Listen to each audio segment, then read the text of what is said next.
May be wondering, what exactly are the actual benefits of feeding fodder to my animals on a nutritional basis, right? And this is an extremely valid question, so let's go ahead and dive into it. And I'm sure that we're going to give you guys an entire list here to make sure that we don't miss any of these benefits that you'll definitely want to have access to help your animals feel their best, look their best, perform their best, and be at their best production, right? So fodder is it's absolutely amazing of a nutritional source because it is over 90% digestible. And you're like, well, why is that super important? Because a lot of times your hays, your grain, your concentrated commercial grains, there's oftentimes up to less than 50% digestible, whereas fodder is 90% digestible. So when we look at this, I mean, if I'm spending $100 on grain, if I'm spending $100 on hay and only 50% of that is digestible, that means literally $50 is just passing right through my animals, and they're not getting any benefit from it. Versus when you have fodder, which is a living organism, you've sprouted it, is still alive,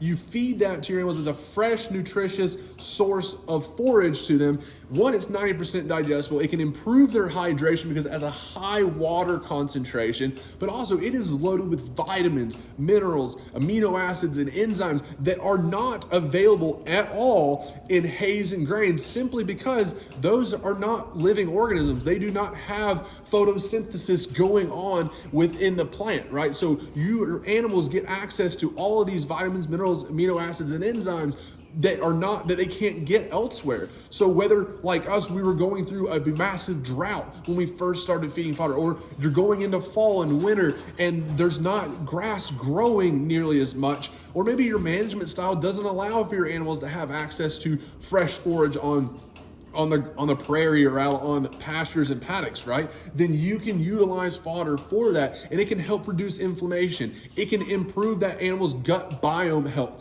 which oftentimes leads to but any of your animals not just looking better, but because they feel better, they look better, and even can improve their temperament. We've already talked about hydration, but it also has enough properties in it to where you can see reducing inflammation. So if you're working with any kind of show animals that are in of strenuous work, can be a great way to reduce that inflammation to be able to be at their maximum production. And overall, guys, this is a loaded source of highly nutritious, and this is not me quoting, I'm going to quote the animals, a highly delicious source of fresh fodder forage that your horses, your cows, your pigs, your chickens, any of your animals, your sheep, your goats can have access to 24/7, 365.